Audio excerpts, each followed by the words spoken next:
সৃষ্টি যদি স্রষ্টাকে চিনতে চায়, মানুষ যদি আল্লাহ রাব্বুল আলামিনকে জানতে চায়, চিনতে চায়, তার পদ্ধতি হচ্ছে তার সৃষ্টিকে জানা। তার সৃষ্টির মাধ্যমে তাকে চেনা যাবে। আল্লাহ পাক বলেন, الذين يذكرون الله قياما وقعودا وعلى جنوبهم ويتفكرون في خلق السماوات والأرض ربنا ما خلقت هذا باطلا سبحانك فقنا عذاب النار الذين يذكرون الله قياما وقعودا وعلى جنوبهم, যারা দাঁড়িয়ে বসে শুয়ে এক কথায় সর্বাবস্থায় যারা আল্লাহ পাককে স্মরণ করে, তার আকাশ এবং জমিন সৃষ্টির ব্যাপারে চিন্তা ভাবনা করে, রাত এবং দিনের পরিবর্তনের চিন্তা করে, তার সৃষ্টি নৈপুণ্যতা নিয়ে যারা গবেষণা করে, তারাই হচ্ছে আল্লাহ পাকের খাঁটি বান্দা, একজন সত্যানুসন্ধানী। চোখের সামনে যখন নিখিল বিশ্বের অনুপরমাণু থেকে শুরু করে সূর্য, চন্দ্র, গ্রহ, নক্ষত্র, বিশাল আকাশ পর্যন্ত, গাছপালা, তরুলতা, সমুদ্র, মহাসমুদ্র, পশু পক্ষী ইত্যাদি যখন তার নজরে পড়ে, তখন একজন সত্যের অনুসারী ব্যক্তি, একজন সত্যের অনুসন্ধানী ব্যক্তি, তার মুখ থেকে বেসাক্তা স্বতঃস্ফূর্ত ভাবে নিজের অজান্তে মুখ থেকে যে শব্দটা বেরোয়, সে শব্দটা হচ্ছে আলহামদুলিল্লাহি রাব্বিল আলামিন। সমস্ত প্রশংসা হচ্ছে ওই আল্লাহ পাকের, যিনি এগুলিকে সৃষ্টি করেছেন। আর তিনি কোনো কিছু কি বেকার সৃষ্টি করেন নাই, খামোখা সৃষ্টি করেন নাই। প্রত্যেকটির পেছনে রয়েছে বিরাট বিরাট উদ্দেশ্য। এখানে মানুষের সবচাইতে বড় ভ্রান্তি, মানুষের সবচাইতে বড় ভুল, সেটা হলো এই, দুর্ভাগ্যজনক ভাবে সকল সৌন্দর্যের মহাশিল্পী আল্লাহ পাককে মানুষ ভুলে যায়। তারা প্রশংসা করে নদীর, প্রশংসা করে নারীর, নারীর অঙ্গ প্রত্যঙ্গ নিয়ে তারা কবিতা লেখে, নারীর সৌন্দর্য নিয়ে কবিতা লেখে, সাহিত্য রচনা করে, সূর্য নিয়ে, চন্দ্র নিয়ে, চাঁদের মায়াবী জ্যোৎস্না নিয়ে, এর সুন্দর সুষমা নিয়ে কবিতা লেখে, প্রজাপতির রং দিয়ে গান তৈরি করে, ফুলের সৌন্দর্য এবং তার সৌরভ দেখে মানুষ পাগল হয়ে যায়। এগুলির পিছনে গান, সাহিত্য ইত্যাদি কবিতা রচনা করে, কিন্তু এই সৌন্দর্য যিনি সৃষ্টি করেছেন সে আল্লাহ পাককে বেমালুম ভুলে যায়। সেই জন্য স্রষ্টার প্রশংসা করতে হবে। আল্লাহ পাক শেখাচ্ছে, শুরুতেই শেখাচ্ছে আলহামদুলিল্লাহি রাব্বিল আলামিন। পড়েন সবাই, আলহামদুলিল্লাহি রাব্বিল আলামিন। এখানে আল্লাহ প্রশংসা কার বলুন, কার? আল্লাহ নয়, আল্লাহ, আল্লাহ পাকের প্রশংসা। আল্লাহ হচ্ছে ইসমে জাত। আল্লাহ কি? ইসমে জাত। কোন ধরনের অনুবাদ দিয়ে আল্লাহ শব্দের ব্যাখ্যা বুঝানো যাবে না। আল্লাহ এটাকে যদি সৃষ্টিকর্তা লেখা হয়, তাহলে আল্লাহ শব্দের হক আদায় হবে? সৃষ্টিকর্তা বলতে তো বুঝাই যায়, তা তো আছে খালেক, সৃষ্টিকর্তা না, সে নাম কি? খালেক। আল্লাহ এটাকে কোনো অনুবাদ দিয়ে সৃষ্টিকর্তা বলে বোঝানো যাবে না। আল্লাহ হচ্ছেন এমন, পৃথিবীতে যত ধর্মের লোকেরা তাদের স্রষ্টাকে ডাকে, কেউ বলে ভগবান, কেউ বলে ঈশ্বর, কেউ বলে পরমেশ্বর, কেউ বলে বিধাতা, কেউ বলে গড, কেউ বলে জিহোবা। বলেন এরকম কথা না বললে বুঝি কি বলে? এর প্রত্যেকটি শব্দের প্রতিশব্দে স্ত্রীলিঙ্গে অন্য শব্দ আসবে। ভগবান বললে কি হবে? ভগবতী। ঈশ্বর বললে ঈশ্বরী। পরমেশ্বর বললে পরমেশ্বরী। বিধাতা বললে বিধাত্রী। গড বললে গডেজ আসবে। এখন গড আরো বেকায়দা। গডটারে যদি উল্টায় দেন, এমন সর্বনাশ হবে যা বলার মতো না। আর এই শব্দ দিয়েও বোঝার উপায় নাই যে তারা কি বলতে চায়। শব্দকে খণ্ডিত যদি করা হয় তাও বোঝা যাবে না যে কি বলতে চায়। অথচ আল্লাহ পাক হচ্ছেন, আল্লাহ পাকের নাম হচ্ছে এমন একটি নাম, আমাকে যদি কেউ বলে যে অন্য কোনো ব্যাখ্যা চাই না, আল্লাহ দিয়ে আল্লাহরে বুঝায় দেন, তো আল্লাহ দিয়ে আল্লাহরে বুঝানো যাবে? এরকম কোরআনে কারিমের মধ্যে আল্লাহ আয়াতে কারিমা সেট করে রেখেছেন। সুবহানাল্লাহ। যদি আপনারা বলেন আমাকে যে আল্লাহ দিয়ে আল্লাহর পরিচয় করায় দেন, তো আমি বলবো আল্লাহ রাব্বুল আলামিন কোরআনে কারিমের মধ্যে বলেছেন আল্লাহু লা ইলাহা ইল্লা হুয়াল হাইয়ুল কাইয়্যুম। কোন সূরা আছে, কোন আয়াতে? আয়াতুল কুরসি। পড়তে ইচ্ছা করে না? পড়েন আমার সাথে, আল্লাহু লা ইলাহা ইল্লা হুয়াল হাইয়ুল কাইয়্যুম। আল্লাহ হচ্ছেন তিনি যিনি ছাড়া কোনো উপাস্য নাই, কোনো ইলাহ নাই, কোনো মাবুদ নাই যিনি ছাড়া, আর কোনো ইবাদতের মালিক নাই, আর যিনি হচ্ছেন সদা জাগ্রত চিরঞ্জীব, সার্বভৌমত্বের একচ্ছত্র মালিক, যিনি সদা জাগ্রত চিরঞ্জীব, তিনি হচ্ছেন আল্লাহ। এখন কেউ যদি বলেন আল্লাহ অক্ষর কি, এক একটা অক্ষর বাদ দিয়া আল্লাহরে চিনায় দেন, তাও চিনানো যাবে। আল্লাহর প্রথম অক্ষর যদি বাদ দেন কি থাকবে? কোরআনে কারীম বলছে তা দিয়েও বোঝা যাবে লিল্লাহি মা ফিস সামাওয়াতি ওয়া মা ফিল আরদ। আল্লাহ হচ্ছেন তিনি যার জন্য আকাশ আর জমিন, আকাশ এবং জমিনের একচ্ছত্র মালিক, এর মাঝখানে যা কিছু আছে সব কিছুর মালিকানা যার হাতের মুঠায়, তিনি আমার আল্লাহ। তিনি কে? আল্লাহ। এরপরে যদি বলেন আর একটা নাম ছেড়ে দেন, আলিফ সাল্লাম একটা নাম ছেড়ে দিলাম, তাহলে কি থাকলো? লাহু থাকলো, দুইটা অক্ষর থাকলো লাহু। এই লাহু দিয়েও আল্লাহ রাব্বুল আলামিনের সিফাতকে, তার গুণকে বোঝা যাবে। লাহু মাকালিদুস সামাওয়াতি ওয়াল আরদ। আল্লাহ পাক বলেন আসমান এবং জমিনের রিজকের চাবিকাঠি আল্লাহ পাকের হাতে, যাকে খুশি তিনি পর্যাপ্ত রিজেক দান করেন। কেউ যদি বলেন লামটাও ফালায় দেন, লামটাও ছেড়ে দেন, দিলাম নাম একটা ছেড়ে, থাকলো কি? একটা অক্ষর থাকলো হু। এই হু দিয়ে আমার আল্লাহরে চেনা যাবে। ওয়া হুয়াল গফুরুল ওয়াদুদুল আরশিল মাজিদ ফাআলুল লিমা ইউরিদ। আমার আল্লাহ হচ্ছেন তিনি যিনি ক্ষমাশীল, যিনি দয়াবান, যিনি বান্দাকে মহব্বত করেন, যিনি হচ্ছেন আরশে আজিমের মালিক, তিনি হচ্ছেন সেই মহান সত্তা যিনি যা খুশি তাই করতে পারেন।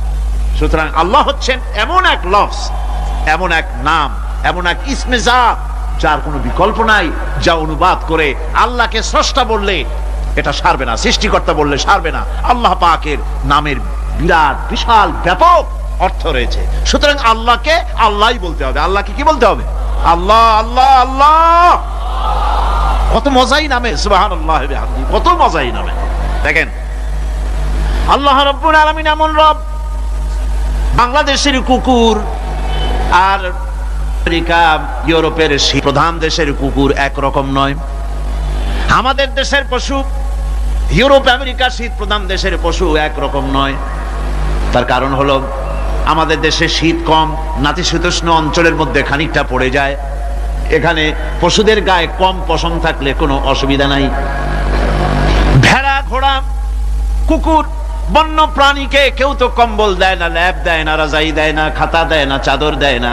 আল্লাহ রাব্বুল আলামিন তিনি এমন রব, শীত প্রধান দেশের পশুদের গায়ে পশম দিয়া চিরস্থায়ী কম্বল জড়ায় দিয়েছেন। এর নাম হচ্ছে রব। প্রতিপালনের পদ্ধতি কি সুন্দর করে তিনি প্রতিপালন করছেন, কি সুন্দর করে তিনি পশু পক্ষীগুলিকে তাদের আহার জোগাড় করছেন, প্রতিপালন করছেন। তিনি রব, মানুষকে সৃষ্টি করেছেন, আমাদেরকে সৃষ্টি করেছেন, সব চাইছেন। সুবহানাল্লাহ বিহামদিহি, সকল প্রয়োজন মিটিয়েছেন, একটা জিনিস বাদ রাখেন না।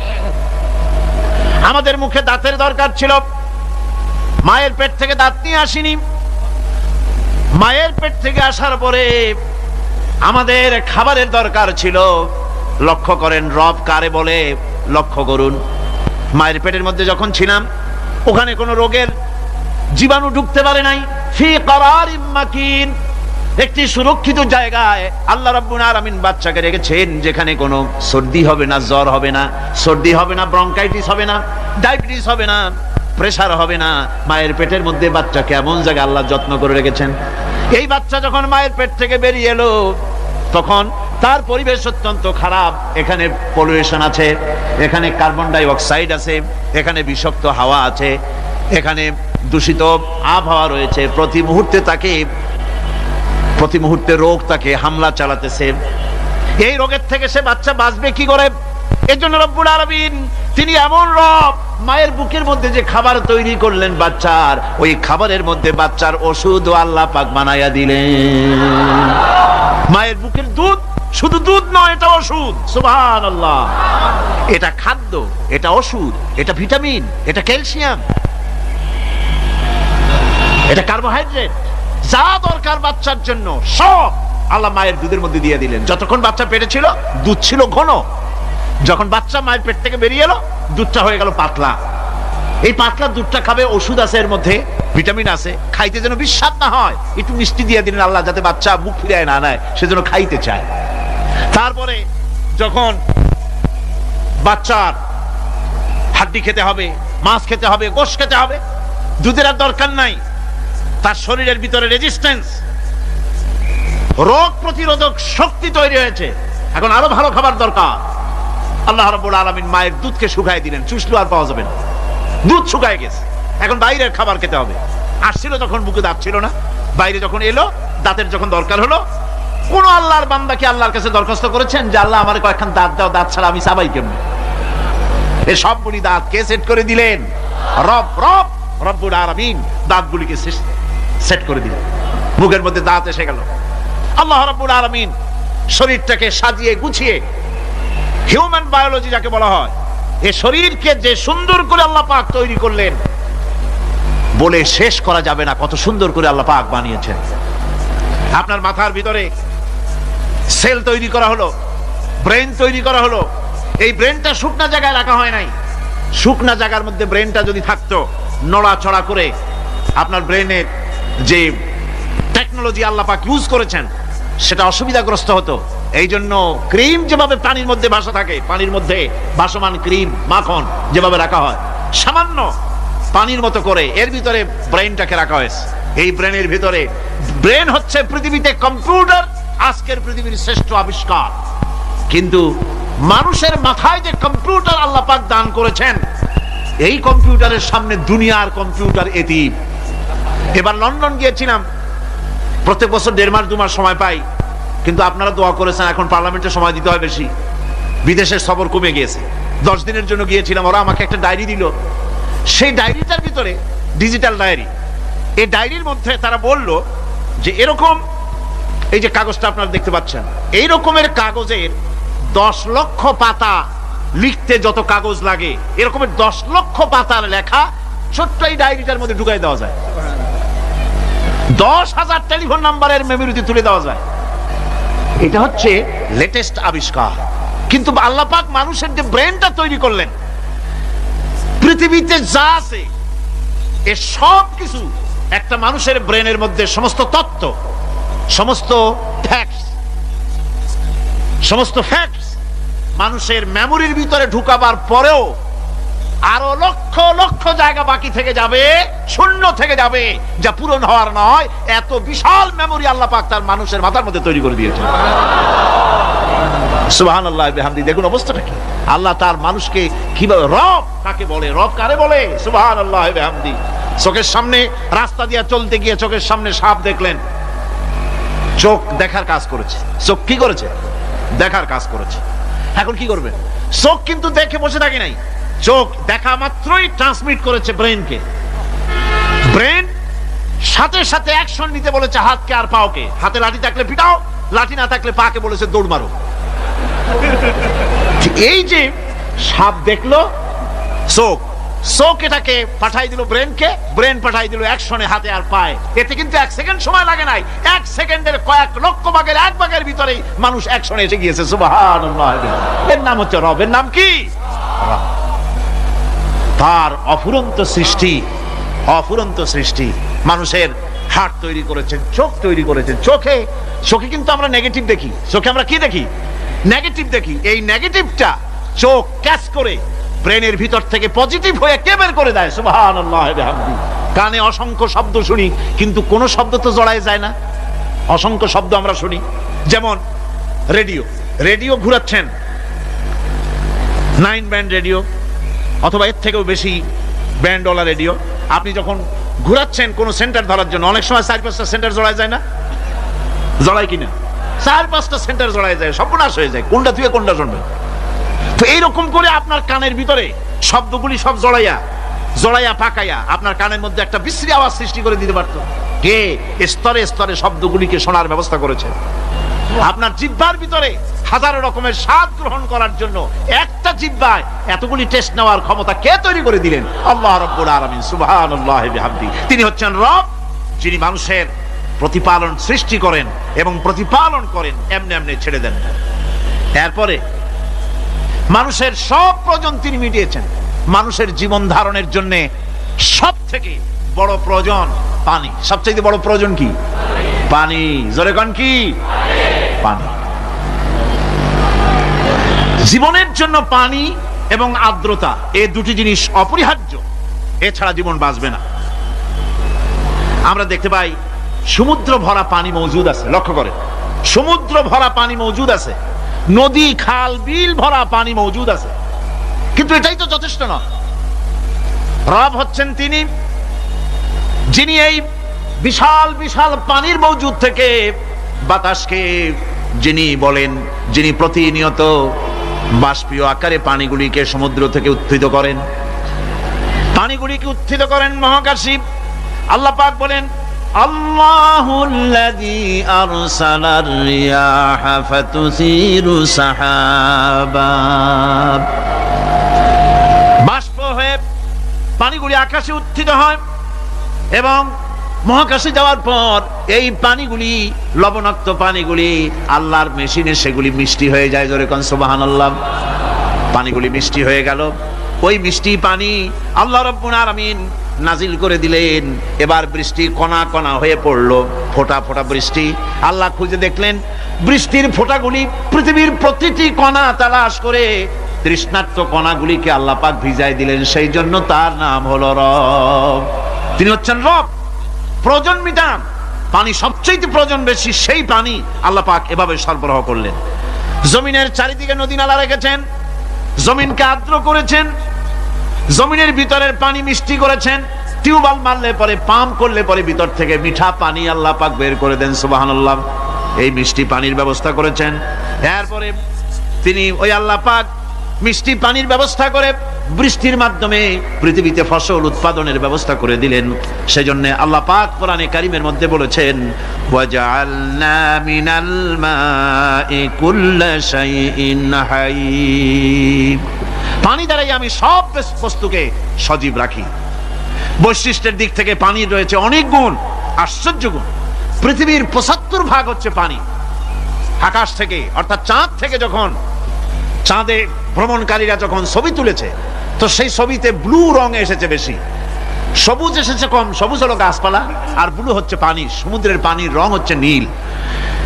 মানুষের শরীরের ভিতরে ৬০% পানি, গাছের মধ্যে রয়েছে পানি। পানি ছাড়া পৃথিবীর বাঁচার কোনো পথ নাই।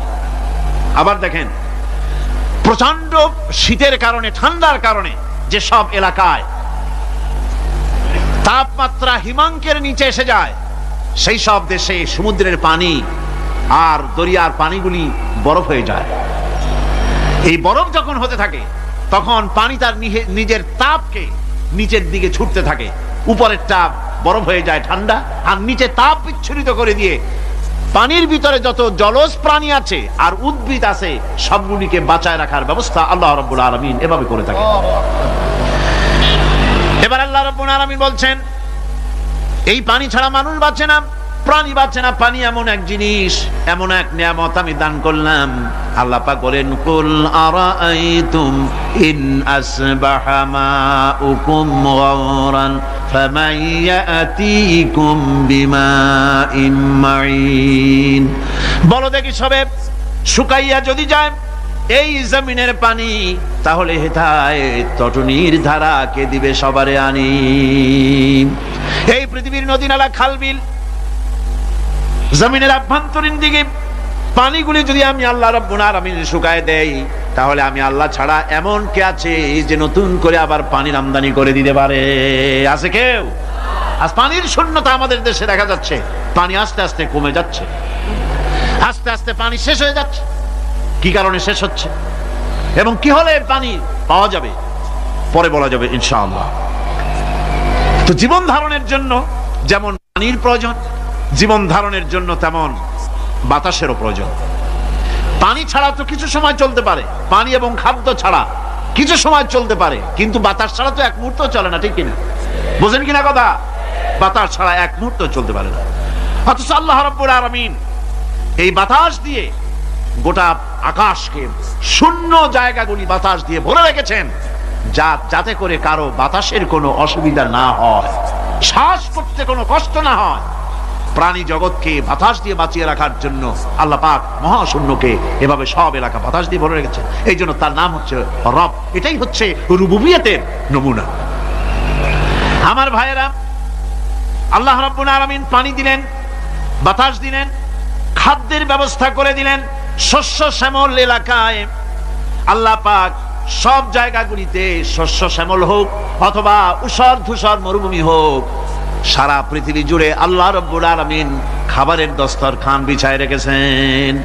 ওয়ামা মিন দাব্বাতিন ফিল আরদি ইল্লা আলাল্লাহি রিজকুহা। এই পৃথিবীর বুকে এমন কোন বিচরণশীল জীব নাই যেই জীবের রিজকের দায়িত্ব আমি আল্লাহ আমার নিজ হাতে গ্রহণ করি নাই। জোরে বলেন সুবহানাল্লাহ। সব রিজেক আমি ছড়াই রেখেছি বিশ্ব জুড়ে সর্বত্র। আল্লাহ পাক বলছেন, فَلْيَنْظُرِ الْإِنسَانُ إِلَى طَعَامِهِ أَنَّا صَبَبْنَا الْمَاءَ صَبًّا ثُمَّ شَقَقْنَا الْأَرْضَ شَقًّا فَأَنبَتْنَا فِيهَا حَبًّا। আল্লাহ পাক বলছেন, মানুষের উচিত নিজ খাদ্যাদির দিকে লক্ষ্য করা, নিজের খাদ্যের দিকে লক্ষ্য করা। যেহেতু এই খাদ্য প্রতিদিন তার সামনে আসে, এদিকে তার লক্ষ্য করা উচিত। আমি প্রথমে জমিনের উপরে পানি বর্ষণ করি, পরে জমিনকে দীর্ণ বিদীর্ণ করি, এরপরে জমিনের ভিতরে উর্বরা শক্তি আমি দান করি। কে বলতেছেন এই কথা? আল্লাহ পাক বলছেন। এরপরে আমি নানান জাতের ফসল ফলন তোমাদের জন্য আমি দান করে দেই। খাদ্যের দিকে নজর করতে এই জন্য আল্লাহ পাক বলেছেন, মানুষ চতুর্দিক থেকে তো চোখ ফিরাতে পারে, মুখ ফিরাতে পারে, কিন্তু খাদ্যের দিকে তার নজর করতেই হয়। সকালে, দুপুরে, বিকালে, রাত্রে সব সময় তার সামনে খাবার আছে। আল্লাহ পাক বলেন, খাবারের দিকে একটু নজর করো, কেমন ভাবে কি সুন্দর করে খাবারগুলি তৈরি করে দিয়েছি, শুরু কিভাবে হলো, পরিপক্ক কিভাবে হলো, সেদিকে তোমরা লক্ষ্য করো। সে লক্ষ্য তো করা নাই, সমানে খায়, বিসমিল্লাহ বলেন, আলহামদুলিল্লাহ বলেন, পাইকারি দরে খাইতেই থাকে। আল্লাহ পাক বলছেন, খাদ্যাদির দিকে লক্ষ্য করো। এই যে চাউল তোমরা খাচ্ছ, আটা খাচ্ছ, গম খাচ্ছ, মাছ খাচ্ছ, গোশ খাচ্ছ, তাম পৃথিবীর সমস্ত বিজ্ঞানীরা একত্রিত হয়ে একটা চাউল বানাইতে পারবে? জোরে কোন পারবে? না পারবে। পারবে প্লাস্টিকের চাউল, আর কলেরা হয়ে মরবে। পৃথিবীর সমস্ত বিজ্ঞানীরা একত্রিত চাউল বানাতে পারবে না, একটা ডিম বানাতে পারবে না। পারবে একটা বানাতে? পারবে না। বিজ্ঞানীদের প্রশংসা আমরা করি, হ্যাঁ করি, বিজ্ঞানীরা অনেক কিছু বিশ্বকে উপহার দিয়েছে, কিন্তু মূল রবের কাছে আমরা যাই না, তাকে চিনতেও পারি না, সেখানে যাই না। বিজ্ঞানীরা কি করেছে? আল্লাহর বানানো জিনিসগুলি তারা ডিজাইন করেছে। ডিজাইন করতে তো নিষেধ নাই, আর ডিজাইন করাই যায়, সৃষ্টি করতে পারে না। বিজ্ঞানীরা সৃষ্টি করে নাই, ডিজাইন করেছে। কিরকম? আল্লাহ পাক চাউল তৈরি করেছেন। চাউল তৈরি করেছে কে? বলেন না সবাই। এখন আপনারা সেই চাউল দিয়ে পিঠা বানান, পায়েস বানান, সেই চাউল দিয়ে বা পিঠা, আরো কি যেন খায় চট্টগ্রামে, রস দিয়া, ওটাকে কি কয়? দই পিঠা নাকি ধোঁয়া পিঠা। তো এইভাবে করে আপনি ডিজাইন তৈরি করছেন। আটা দিচ্ছে, আল্লাহ পাক আটা তৈরি করেছেন, গম দিয়েছেন, এই আটা দিয়ে গোলগোল্লা তৈরি হচ্ছে, এর দ্বারা রুটি তৈরি হচ্ছে, এর দ্বারা অসংখ্য রকমের সিমাই টিমাই ইত্যাদি দিয়ে, লাচ্ছা সিমাই, নানান রকমের সিমাই আপনি ডিজাইন করেন, অসুবিধা নাই। আল্লাহর তৈরি করা কাঠ দিয়ে ফার্নিচার তৈরি হচ্ছে, টেবিল হচ্ছে, গুষ্টি শুদ্ধ হচ্ছে। আল্লাহর তৈরি করা লোহা দিয়ে মাইক হচ্ছে, স্ট্যান্ড গান হচ্ছে, ব্রেন গান হচ্ছে, তারপরে প্লেন হচ্ছে। তাহলে আমি বলতে চাইলাম, বুঝাতে চাইলাম, সমস্ত জিনিস এর স্রষ্টা কে? জোরে বলেন কে? বিজ্ঞান শুধু এগুলি এক জায়গায় করে অ্যাসেম্বল করেছে, এগুলিকে এক জায়গায় করে এক একটা রূপ দিয়েছে।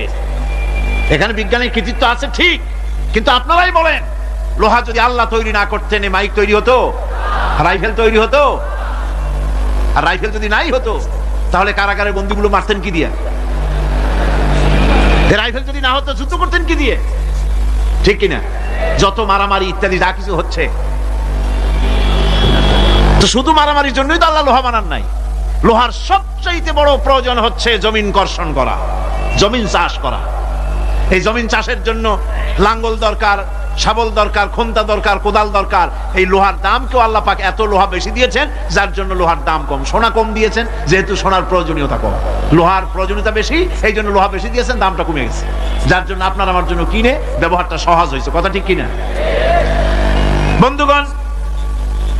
আল্লাহ রাব্বুল আলামিন এইভাবে করে মানুষের রুবুবিয়াতটা, আল্লাহ পাকের রুবুবিয়াত হচ্ছে তিনি মানুষকে সুন্দর করে সৃষ্টি করে যা কিছু প্রয়োজন সবকিছু খাওয়াচ্ছেন, দিচ্ছেন। সে আল্লাহ পাক প্রশ্ন করছেন, কুল মান ইয়ারযুকুকুম মিনাস সামাই ওয়াল আরদ আম্মান ইয়ামলিকুস সামআ ওয়াল আবসারা ওয়া মান ইয়াখরুজুল হাইয়্যা মিনাল মাইয়িতি ওয়া ইউখরিজুল মাইয়িতা মিনাল হাইয়্য। আকাশের প্রশস্ত বুক থেকে এবং জমিনের এই প্রশস্ত বুক থেকে কে রিজিক, তোমাদের খাদ্য কে উৎপাদন করে? কে নির্জীব থেকে সজীবকে বের করেন, আর কে সজীবকে নির্জীবে পরিণত করেন? তিনি কে? তিনি হচ্ছেন আল্লাহ পাক। আল্লাহ পাক বলছেন এই প্রশ্ন যদি তাদেরকে করা হয় তো তারা কি বলবে? আল্লাহ পাক বলেন, ওয়ামান ইউদাব্বিরুল আমরা ফাসায়াকুলুনা আল্লাহ ফাকুল আফালা তাত্তাকুন। হে নবী, এদেরকে প্রশ্ন করুন। এদেরকে যদি প্রশ্ন করা হয় এই পৃথিবীর সুন্দর পরিচালনা পদ্ধতি কে করেন, তাহলে তারা এক কথায় বলবে, নিজের থেকেই বলবে আল্লাহ। কে করছেন সবকিছু? আল্লাহ। আল্লাহ পাক বলেন, নবী তাহলে তাদেরকে বলেন, এ কথা জানার পর, এ কথা বোঝার পরেও কেন তারা ঔদাসীন্যতা দেখাচ্ছে, কেন তারা গাফিল হয়ে যাচ্ছে, কেন তারা আল্লাহ পাককে ভয় করে তার পথের অনুসারী হচ্ছে না? যে আল্লাহ রাব্বুল আলামিন এত কিছু করছেন, তিনি তার পরিচয় সম্পর্কে বলে দিচ্ছেন, ফাযালিকুমুল্লাহু রাব্বুকুমুল হক ফামাযা বা'দাল হক ইল্লাদ দালাল। নিশ্চয়ই এসবের মূলে রয়েছেন তোমাদের রব, আমাদের আল্লাহ, আমাদের রব। সুতরাং উজ্জ্বল সত্য প্রকাশিত হওয়ার পর গোমরাহি ছাড়া আর কিছুই বাকি থাকে না। সুতরাং যারা সত্যের পথের অনুসরণ করতে চায়, রবকে চিনতে হবে, আল্লাহ পাককে জানতে হবে এবং তাকে অনুসরণ করতে হবে, তাকে রব হিসাবে চিনতে হবে। আমার বন্ধুগণ, এটা হচ্ছে সেই রুবুবিয়াত ইলাহি যার দিকে হযরত মূসা আলাইহিস সালাম ইঙ্গিত করেছিলেন ফিরআউন যখন তাকে প্রশ্ন করেছিলেন, ফামান রাব্বুকুমা ইয়া মূসা। হে মূসা, তোমাদের দুজনের রব কে? তোমাদের রব, তোমাদের প্রভু কে? তিনি জবাব দিলেন, রব্বুনাল্লাযী আ'তা কুল্লা শাইইন খালকাহু সুম্মা হাদা। রব হচ্ছেন আমাদের তিনি, যিনি নাকি আমাদের প্রতিপালক, আমাদেরকে সৃষ্টি করেছেন এবং আমাদেরকে হেদায়েত দিয়েছেন, সঠিক পথের দিশা দিয়েছেন।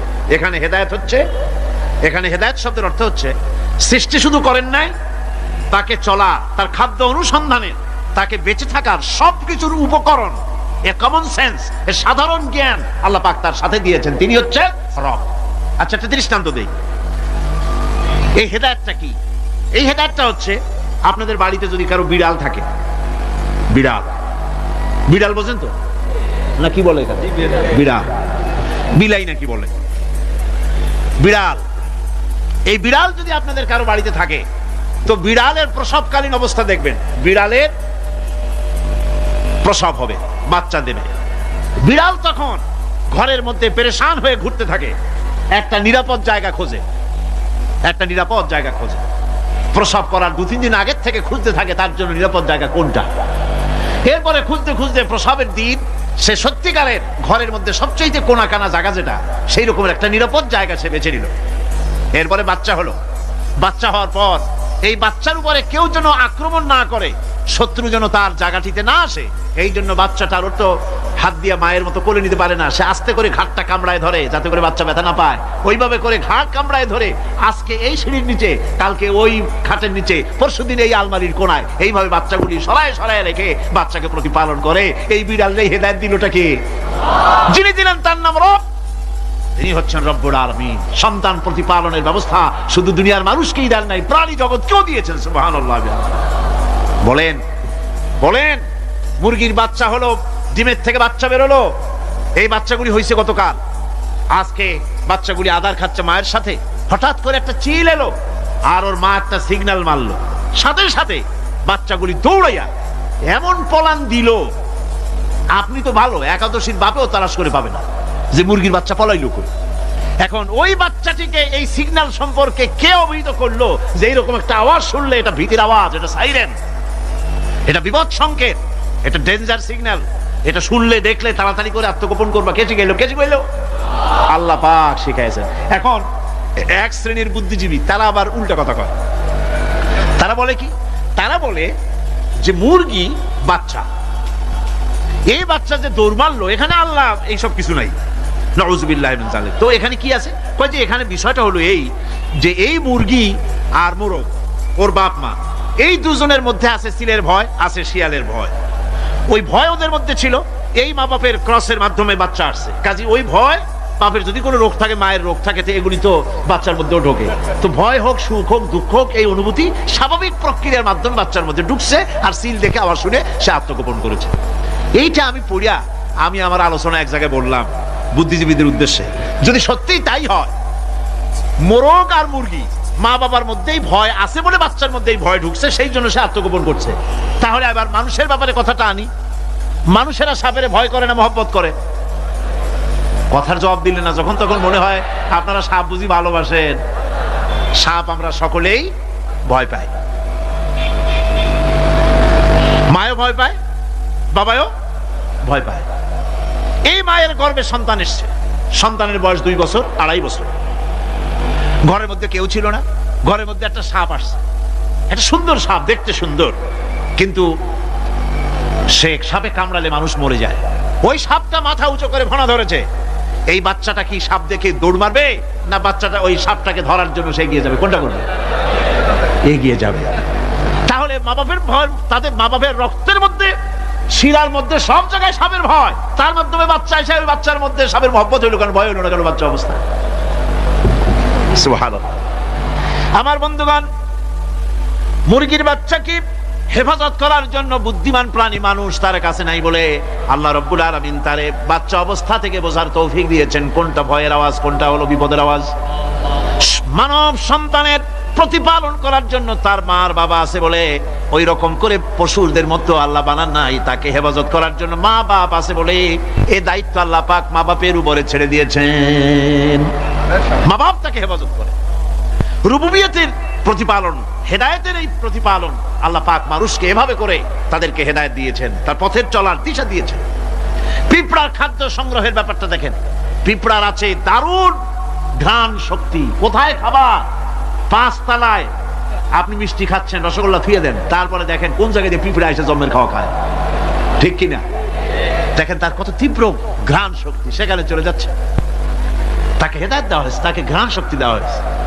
চিল, শকুন, ঈগল কোথায় থাকে বুঝেন না? মহাশূন্যে 3 থেকে 3.5 মাইল উপরে শকুন, বাজ, ঈগল উঠতে থাকে। খাবে কি? ওখানে তো তার খাবার ছড়ানো নেই।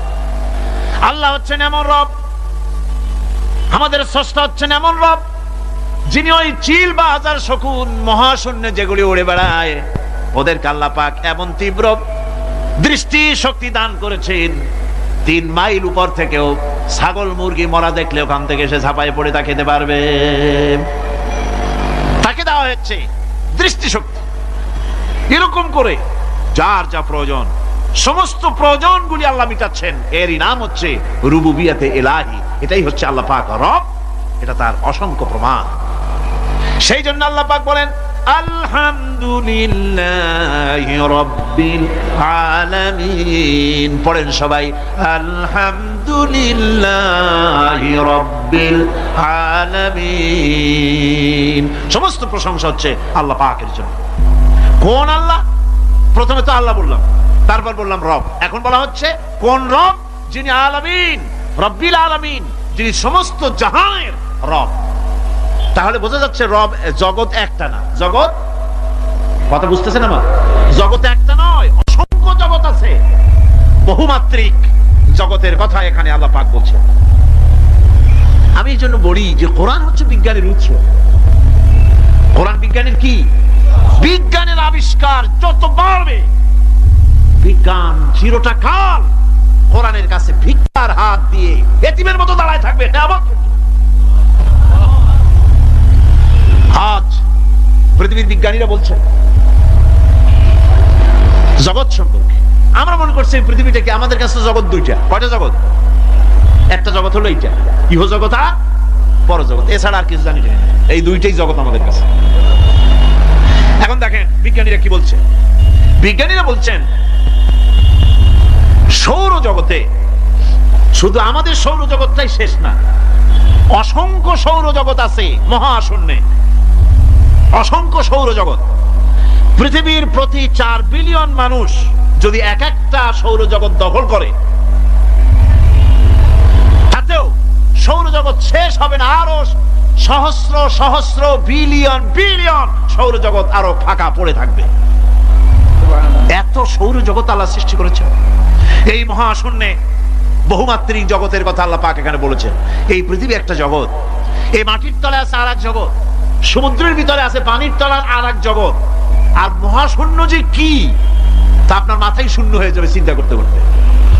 এই জন্য বিজ্ঞানীরা, বড় বড় বিজ্ঞানী, এরা কিন্তু নাস্তিক হয় না। বর্তমান বিজ্ঞানীরা চিন্তা করে গবেষণা করে খেয়েই হারিয়ে ফেলছে মহাশূন্যকে দেখে। যেখানে আছে গ্যালাক্সি, যেখানে আছে মিল্কি ওয়ে, যেখানে রয়েছে অসংখ্য তারকা, এই পৃথিবীটা মহাশূন্য আল্লাহ যেভাবে তৈরি করেছেন, সেই তুলনায় এই পৃথিবী একটা মার্বেলের চাইতে খুব বেশি একটা বড় কিছু হয় বলে মনে হয় না। পৃথিবী যদি হয় একটা মার্বেলের মতো, তাহলে আমরা যে মানুষ, আমাদের অস্তিত্ব কোথায়? চিন্তা করেন। এবার মহাশূন্যে চলেন। মহাশূন্য সে কি বিশাল মহাশূন্য! একটা তারকা থেকে আর একটা তারকায় যদি যেতে হয়, তাহলে সহস্র সহস্র বিলিয়ন বছরের দরকার হবে। কি বছর? এ দুনিয়ার বছর না, আলোকবর্ষ, লাইট ইয়ার। আলো চলে প্রতি সেকেন্ডে কত? 1,86,000 মাইল। এই 1,86,000 মাইলের সেকেন্ড, এর মিনিট, এর ঘন্টা, এর দিন, এর মাস, এর বছর, এই আলোকবর্ষ। সহস্র সহস্র আলোকবর্ষ পার হয়ে যাবে এক তারকা থেকে আর এক তারকায় পৌঁছানো সুকঠিন। এ ধরনের অসংখ্য তারকা আল্লাহ পাক তৈরি করে রেখেছেন। সূর্য হচ্ছে পৃথিবীর চাইতে 13 লক্ষ গুণ বড়। এরকম সূর্য বিজ্ঞানীরা এখন বলছে, আগে বলতো 1 কোটি সূর্যের চাইতে বড় তারকা, এখন বলতেছে এই রকমের পৃথিবীর চাইতে 13 লক্ষ গুণ বড় সূর্য, এরকম 3 কোটি সূর্য খাইয়া ফেলাইতে পারে। এরকম সহস্র সহস্র তারকা এক একটা গ্যালাক্সির ভিতরে আল্লাহ পাক তৈরি করে রেখেছেন। এখন মনে হচ্ছে যে এই তারকাগুলি বড় না, এই তারকাগুলির চাইতে আবার বড় জিনিস আছে। সেগুলি কি? সেটাকে বলা হয় ব্ল্যাক হোল। সেটাকে বলা হয় ব্ল্যাক হোল, অন্ধকার কূপ। ব্ল্যাক হোল আবার ম্যান হোল বুঝবেন না, কিন্তু ম্যান হোলের ঢাকনা চুরি হয় যেমন।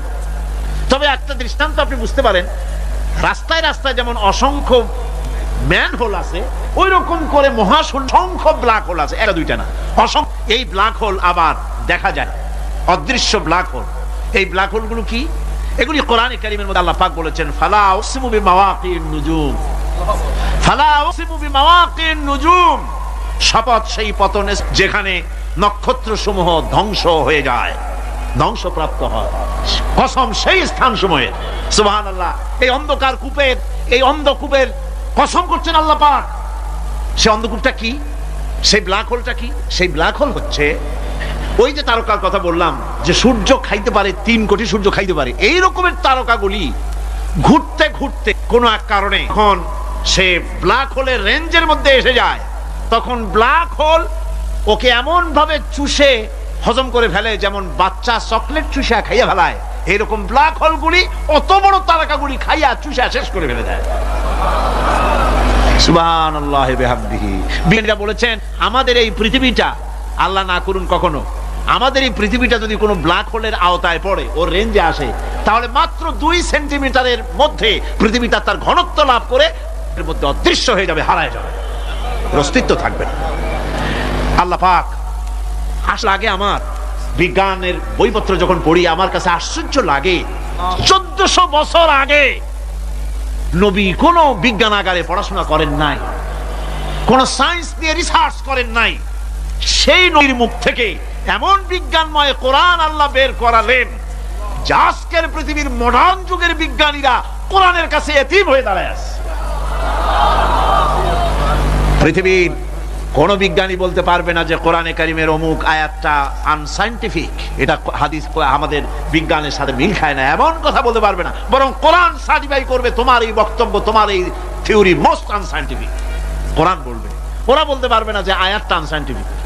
সুতরাং কোরআন হচ্ছে মহান বিজ্ঞানময়, কোরআন হচ্ছে আল্লাহ পাকের দেওয়া এক মহান বিধান, যে কোরআনের কারণে আল্লাহ পাক আমাদেরকে হেদায়েত দান করেছেন। এমন এক কিতাব, এমন এক কোরআন আল্লাহ পাক আমাদের কাছে দান করেছেন। আর রহমান আল্লামাল কোরআন, কোরআন তিনি রহমান আমাদের কোরআন শিখিয়েছেন, এমন কোরআন যার সংরক্ষণ পদ্ধতি অবিকল রয়ে গেছে। কোরআন যেভাবে নাজিল হয়েছিল সেইভাবেই আছে, না উল্টাপাল্টা হয়েছে? উল্টাপাল্টা হয়নি। কোরআনে কারিমে রব্বুল আলামিন বলেন উল্টাপাল্টা না হওয়ার কারণ শোনো, এই পৃথিবীর বুকে যত বই কিতাব আছে, যত ধর্ম পুস্তক আছে, সব পরিবর্তন হয়েছে, পরিবর্তন হয়েছে, তারমিম তারিফ হয়ে গেছে। বাইবেলের অবস্থা তো এমন, বাইবেল সম্পর্কে বর্তমানে বলা হচ্ছে ওর ভিতরে আল্লাহর একটা ওয়ার্ড নাই। বর্তমান বাইবেলে আল্লাহর একটা বর্ণ নাই। এত উলট পালট সর্বনাশ হয়ে গিয়েছে। এখন তারা মুসলমানদেরকে গ্রহণযোগ্য করাবার জন্য দেখুন ষড়যন্ত্র একরকম না, হাজারো রকমের ষড়যন্ত্র। তারা তাদের বাইবেলের মধ্যে এখন লিখতেছে আয়াত, আয়াত নম্বর এত, আগে লিখতো পদাবলী, পদাবলী এত নম্বর পদ, এত নম্বর পদাবলী, এভাবে লিখতো। এখন লিখতেছে আয়াত নম্বর অত, আগে লিখতো সদা প্রভু, এখন লেখে আল্লাহ তাআলা, খোদাবন্দ, আখিরাত, রিসালাত, নবুয়ত। এইসব কথাগুলি ইসলামের মূল পরিভাষাগুলি তারা গ্রহণ করে মুসলমানদেরকে বিভ্রান্ত করার চেষ্টা করে। আমার বন্ধুগণ, সব ধর্মীয় পুস্তকগুলি যেখানে তারমিম তাহরিফ হয়ে গেল, কোরআনের কোনো পরিবর্তন আজও। কোরআন নাজিল হচ্ছে, রাসূল করিম বুখারী শরীফে এসেছে প্রতি রমজান মুবারকে হযরতে জিবরাইল আসতেন, হুজুরকে বলতেন হুজুর আপনি তেলাওয়াত করেন আমি শুনি, যতটুক নাজিল হয়েছে পড়েন। হুজুর পড়তেন, জিবরাইল শুনতেন, আবার জিবরাইল পড়তেন, হুজুর শুনতেন। এমনি করে করে যে বছর হুজুর ইন্তেকাল করবেন, হুজুরের জীবনের শেষ রমজান মুবারকে কোরআন নাজিল পরিপূর্ণ হয়ে গেছে। হযরত জিবরাইল বলেন হুজুর কোরআন তো নাজিল তামাম হয়ে গিয়েছে, এবার আপনি পুরা কোরআন পড়ে আমারে শোনান। হযরত রাসূল পুরাটা পড়ে 30 পারা পড়ে শোনায় দিলেন, জিবরাইল শুনলেন। এবার জিবরাইল বলেন হুজুর আমি তেলাওয়াত করতেছি আপনি শুনেন। হযরত জিবরাইল 30 পারা পড়লেন, হুজুর শুনলেন। আবার হযরত জিবরাইল বলেন হুজুর এবার আবার আপনি পড়েন। হুজুর পড়লেন, জিবরাইল শুনলেন, আবার জিবরাইল পড়লেন, হুজুর শুনলেন। তার মানে হলো হুজুর যে বছর ইন্তেকাল করলেন ওই বছরের রমজান মুবারকে হযরত জিবরাইল 2 বার পড়েছেন, হুজুর শুনেছেন, আর হুজুর 2 বার পড়েছেন, জিবরাইল শুনেছেন, যাতে করে একটা জের জবর, একটা আয়াত, একটা সেমিকোলন যেন বাদ না পড়ে যায়। কোরআন কারীম মুখস্থ করার জন্য আল্লাহ রাব্বুল আলামিন এটাকে স্থায়ী করার জন্য বাধ্যতামূলক করেছেন, নামাজের ভিতরে তেলাওয়াত করতে হবে। মানুষ নামাজের মধ্যে তেলাওয়াত করে সওয়াবের জন্য, সকালে পড়ে বিকালে পড়ে, অর্থ সহকারে বুঝে পড়ে, রাত্রে পড়ে দিনে পড়ে। পৃথিবীতে এমন একটা মুহূর্ত নাই যখন কোরআনে কারীম তেলাওয়াত হয় না। জোরে কোন সুবহানাল্লাহ। মানুষ এটাকে তেলাওয়াত করতেছে, মুখস্থ করতেছে। এই কোরআন শরীফের ভিতরে রয়েছে সব কিছু। এর মধ্যে রয়েছে ইতিহাস, এর মধ্যে আছে বিজ্ঞান, এর ভিতরে রয়েছে দর্শন, ভূতত্ত্ব, উদ্ভিদতত্ত্ব, নৃতত্ত্ব, খতত্ত্ব, জ্যোতির্বিজ্ঞান। এর ভিতরে রয়েছে মানুষের পারিবারিক নীতি, সামাজিক নীতি, চুক্তি নীতি, বন্ধি নীতি, যুদ্ধ নীতি, মানুষের যা প্রয়োজন সবকিছু এ কোরআনে কারীমের মধ্যে আল্লাহ পাক সন্নিবেশিত করে দিয়েছেন। জোরে কোন সুবহানাল্লাহি ওয়া বিহামদিহি। আমার ভাইয়েরা, কোরআন এর পরিচয়ের কথা বলতেছিলাম। আল্লাহ পাক কি কোরআন আমাদের শিখালেন, কোন কোরআন আমাদের শিখিয়েছেন, সেই কোরআনের পরিচিতি আপনাদের সামনে আমি তুলে ধরতেছি। আমি নিজে না, এবার কোরআন তার পরিচয় নিজেই দেবে। কেউ যদি কোরআনের কাছে জিজ্ঞাসা করে, কোরআন তুমি কোথা থেকে নাজিল হয়েছ, কে তোমাকে নাজিল করেছে, এই প্রশ্ন যদি কেউ কোরআনের কাছে করে, কোরআন নিজেই তার জবাব দিতে পারে কিনা? কোরআন নিজেই বলে, তানজিলাম মিম্মান খালাকাল আরদা ওয়াস সামাওয়াতিল উলা। এই কোরআন নাজিল করেছেন তিনি, যিনি ওই উচ্চ আকাশ আর জমিনকে যিনি সৃষ্টি করেছেন, সেই আল্লাহ আমারে নাজিল করেছেন।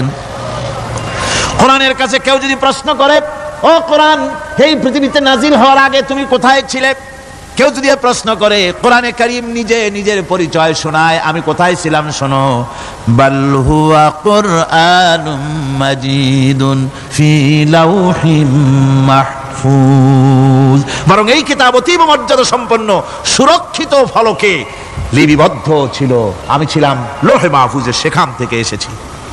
যদি কেউ প্রশ্ন করে, কোরআন কি, কোরআন তুমি কার উপরে অবতীর্ণ হয়েছ, জবাব কোরআন নিজেই দেয়, ওয়া আমিনু বিমা নুজিলা আলা মুহাম্মাদ ওয়া হুয়াল হাক্কু মির রাব্বিহিম।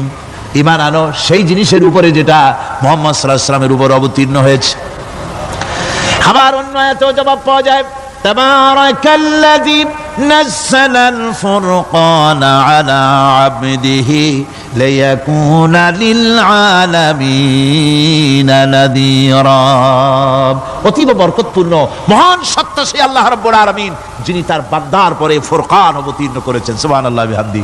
কোরআনের নাম আমি বলেছিলাম শুধু কোরআন নয়, অনেক নাম আছে। কোরআনের আরেক নাম ফুরকান। কোরআনের আরেক নাম কি? আল ফারকু বাইনাল হাক্কি ওয়াল বাতিল। কোরআন হচ্ছে সেই মহাসত্য যা মিথ্যা এবং সত্যের মধ্যে পার্থক্য সূচিত করে, মঙ্গল এবং অমঙ্গলের মধ্যে পার্থক্য সৃষ্টি করে, যা সত্য এবং মিথ্যার মধ্যে তাফরিকা সৃষ্টি করে, সত্যকে মানুষকে বুঝিয়ে দেয়, তার নাম হচ্ছে ফুরকান। এবার যদি প্রশ্ন করা হয়, ও কোরআন, বুঝলাম তুমি লৌহে মাহফুজে ছিলে, বুঝলাম তুমি নবীজির উপরে নাজিল হয়েছো, এবার বলো তুমি কোন মাসে নাজিল হয়েছো, তুমি তো আসছিলা প্রথম কোন মাসে নাজিল হয়েছো? এ প্রশ্ন যদি কেউ করে, কোরআন তার জবাবে বলবে, শাহরু রমাদানাল্লাযী উনজিলা ফীহিল কুরআন। রমজানের পবিত্র মাসে আমি অবতীর্ণ হয়েছি। সুবহানাল্লাহ। যদি প্রশ্ন করা হয়, রমজানে তো আসছো, কিন্তু প্রথম নাজিল হয়েছিল কোন সময়, ওটা কি দিন ছিল না রাত ছিল? কোরআন তার জবাবে বলে, ইন্না আনজালনাহু ফি লাইলাতিল কদর। কদরের পবিত্র রাতে আমি এই পৃথিবীতে আমার আগমন ঘটেছিল।